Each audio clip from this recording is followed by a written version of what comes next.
Hi, I'm Siege from the Puma podcast team. If you like listening to this show and others created by our team, you can help us keep making them through our Puma Patak tip jar. Our goal is to get 100 of you, our friends, to make a contribution and show your support for the journalism and storytelling that we do. We're happy to keep making shows that you can listen to for free, but making them isn't free, so we appreciate any support you send our way. All you need to do is to go to pumapodcast.com where you'll find a link to the Puma Patak tip jar. Hi, I'm Bella Perez Rubio, Puma Podcast, and you're listening to Teka Teka News. Balitang thinking, hindi breaking. In this episode, our distinguished awardee this afternoon is a famous Filipino singer, TV host, songwriter, and businessman in the sugar industry.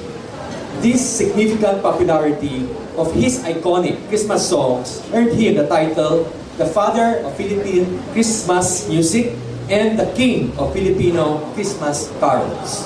It is therefore most appropriate and fitting that today, exactly 11 days before Christmas, we give our awardee the Distinguished Lifetime Achievement Award in Philippine Music and Arts to Jose Marie Chan. Jose Marie Chan this week received the highest honor from the Federation of Filipino Chinese Chambers of Commerce and Industry. At a forum held at the Kamuning Bakery Cafe, he celebrated his heritage, shared stories from his youth, and even took a few song requests.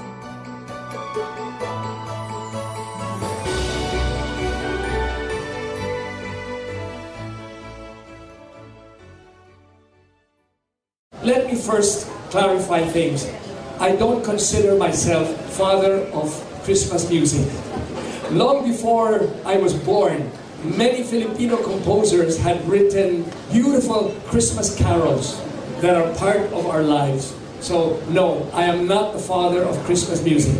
I also want to say that music is truly God's gift to me, God's gift to mankind. And what I do with that gift is my gift back to God. Jose Marie Chan has become such a cornerstone of Christmas in the Philippines that his songs start playing without fail in September. Even the memes start coming that early. But he resists his many larger-than-life titles. It's the social media that has created this. But to give you an example, Ang Pasko ay sumapit. I was a little boy when I used to hear that song. But do you know that that's originally Bisaya, that's originally Cebuano? Kay sadya ning takna. Then it became Ang Pasko ay sumapit. It's the Cebuano culture that Jose Marie Chan credits for his own musical upbringing. But I also owe my musical roots to my Cebuano roots. My maternal grandmother came from Cebu. And as we all know, Cebu is a major source of music in our country. Many of the kundimans that we know here in Luzon, they had their roots in Cebuano balitaos. He says his family and his Filipino-Chinese heritage had plenty to do with his success as well. Looking back now, I've been composing songs now for the last 57 years or so. I made my first recording in 1967, but I really owe my musical genes, as they say, both to my Chinese blood and my Filipino blood.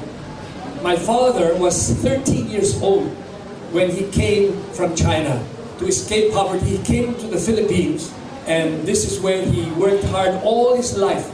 Who we are today, we owe it to my father, Chan Buntui Antonio Chan, who has passed away. We'll pause here, but when we return, more on Jose Marie Chan's early life and the many hats he wears outside of the music industry.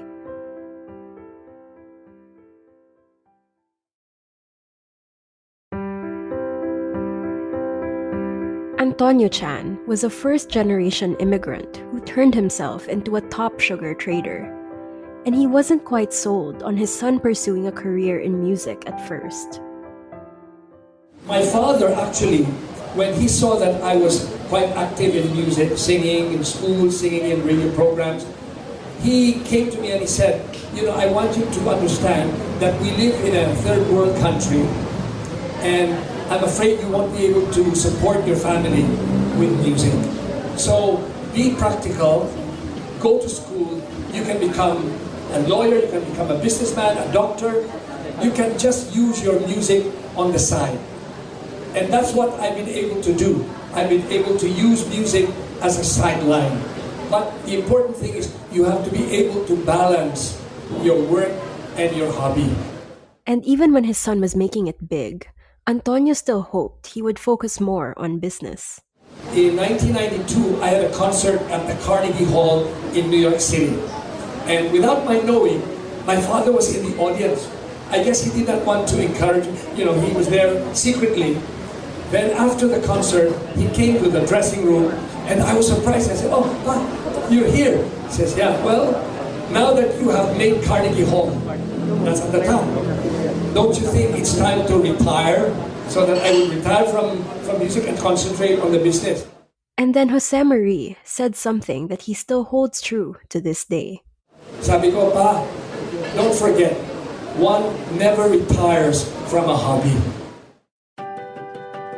You might be surprised to learn that the singer-songwriter is the chairman and CEO of the Binalbagan Isabela Sugar Company in Negros Occidental and the A-Chan Sugar Corporation. He says that's his primary job. It's a little hard to believe, considering his storied music career. Listen to the litany of awards he's received over the years, as read by the Filipino-Chinese Federation's Vice President, Jeffrey Nang. Awarded in 1974 as one of the 10 outstanding young men of the Philippines.